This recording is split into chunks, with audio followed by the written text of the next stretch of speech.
¿Alguna vez nos hemos puesto a pensar cómo decide un juez? O sea, ¿es un proceso casi automático, como seguir una receta, o hay algo más detrás? Hoy vamos a explorar justo eso, el fascinante camino de cómo ha evolucionado la idea del razonamiento judicial. Pasaremos de una fórmula que parecía infalible a un acto de justificación mucho, mucho más complejo. Y esta imagen creo que da justo en el clavo para empezar. ¿La justicia es una ciencia exacta, predecible y objetiva? ¿O es más bien un arte, algo que requiere sensibilidad, interpretación y un toque humano? Bueno, pues en esa tensión, en esa pregunta, es donde se desarrolla toda esta historia. Bueno, empecemos por el principio de este viaje. Durante mucho tiempo, el gran ideal era una justicia que funcionara casi como un reloj suizo. Un proceso totalmente lógico, objetivo, sin espacio para el error o el sesgo humano. Lo que se buscaba por encima de todo era la certeza. Y es fácil ver por qué esta idea era tan atractiva, ¿no? Prometía algo que es fundamental para cualquier sistema de justicia: la legitimidad. Si el juez solo aplica una fórmula neutral, sus decisiones se vuelven casi incuestionables, tan fiables como un cálculo matemático. Un ideal increíblemente potente. Y para conseguir esa especie de certeza matemática, se tomó prestada una herramienta de la lógica clásica. Aquí es donde entra en juego el famoso silogismo judicial, que se presentó como la fórmula perfecta, la receta exacta para impartir justicia.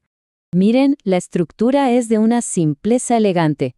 Primero, la premisa mayor. Esta es la ley, la regla general para todos. Luego, la premisa menor, que son los hechos del caso, lo que se probó que ocurrió. Y si juntamos las dos, llegamos, casi por arte de magia, a la conclusión, la sentencia del juez. Vamos a verlo con un ejemplo súper claro. Premisa mayor. La ley dice que quien causa un daño debe repararlo. Premisa menor. Los hechos probados son que Juan le causó un daño a Pedro. La conclusión es inevitable. Por lo tanto, Juan debe reparar el daño a Pedro. Parece un sistema a prueba de fallos. Y aquí está la clave de su éxito. Este modelo garantizaba que la decisión era formalmente válida. Daba una imagen de objetividad total, donde el juez era simplemente la boca que pronuncia las palabras de la ley. Y por si fuera poco, su estructura era clarísima y fácil de seguir. Pero, como ya se estarán imaginando, la realidad siempre es mucho más enredada que una simple fórmula. Y muy pronto, este modelo que parecía perfecto empezó a mostrar sus grietas. Quedó claro que la pura lógica por sí sola no era suficiente. Y aquí llegamos a la pregunta que lo cambia todo. ¿De verdad se puede reducir algo tan complejo como la justicia y las relaciones humanas a una simple deducción lógica? La respuesta, como vamos a ver, es un no rotundo. Esta imagen del prisma lo explica de maravilla. Piensen en la ley como un rayo de luz. Por sí solo, parece claro y directo. Pero cuando pasa a través del prisma, que es la realidad de un caso y la mente del juez, ¡pum!, se descomponen un montón de interpretaciones posibles. La ley no siempre es tan clara como parece. Es que los problemas son varios.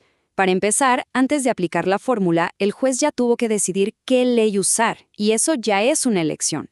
Además, las leyes hablan de deberes, de permisos, cosas que no siempre encajan bien en la lógica pura. Y, seamos sinceros, en un juicio real, los abogados no solo deducen, intentan convencer. Bueno, ante estos problemas, el mundo del derecho no se quedó de brazos cruzados.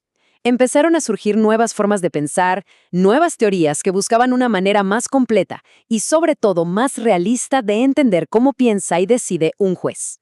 Una de las primeras alternativas fue la llamada lógica de lo razonable. La idea es muy potente. Una buena decisión judicial no solo tiene que ser lógicamente correcta en el papel, sino que tiene que ser, pues eso, razonable. Tiene que tener sentido en el mundo real, para la gente de a pie. Después tenemos la tópica jurídica. Esta propuesta le da la vuelta al asunto. En lugar de empezar desde una ley general, dice, mejor empecemos por el problema específico. Y a partir de ahí, busquemos en la caja de herramientas del derecho, principios, argumentos, ideas comunes, que nos sirve para encontrar la mejor solución. Y esto es crucial, el razonamiento probatorio. Nos recuerda que la premisa de los hechos no es algo que simplemente aparece. No, se tiene que construir. El juez tiene que valorar las pruebas, analizar testimonios y decidir qué fue lo que realmente pasó. Esa es una parte gigantesca de su trabajo. Muy bien, ya vimos toda la teoría. Ahora vamos a aterrizarlo. ¿Cómo se ve todo esto en el día a día, especialmente para un juez que trabaja hoy en el sistema jurídico mexicano? Porque en un sistema legal tan complejo y dinámico como el de México, la idea de un juez que solo aplica una fórmula se queda cortísima. La tarea aquí es mucho, pero mucho más exigente. Y es que miren los detalles. Tenemos leyes federales y estatales que a veces chocan. A menudo surgen casos tan nuevos que no hay una ley que los cubra, y el juez tiene que llenar ese vacío. Además, las decisiones de la Suprema Corte son una guía importantísima. Y, por encima de todo, está la necesidad de ver a la persona detrás del expediente. Así que el rol del juez ha cambiado radicalmente. Ya no es visto como un simple operador de una máquina de lógica, es más bien un artesano de la razón. Su trabajo ya no es solo aplicar una ley, es justificar por qué su decisión es la correcta, de forma transparente y convincente para toda la sociedad. Entonces, ¿a dónde nos ha llevado todo este recorrido? Pues nos lleva a un modelo de justicia mucho más completo, más integral. Un modelo que, ojo, no tira la lógica a la basura, sino que la usa como base para construir algo mucho más grande. Pensemos en una pirámide. En la base, como cimiento indispensable, sigue estando la lógica deductiva. Eso da coherencia. Sobre esa base, ponemos una capa de valoración de pruebas e interpretación de las leyes. Encima, otra capa. La argumentación, la retórica para convencer. Y en la punta, coronándolo todo, está la ética y la sensibilidad humana. Eso es lo que hace a la justicia completa. Y esta frase final lo resume todo a la perfección.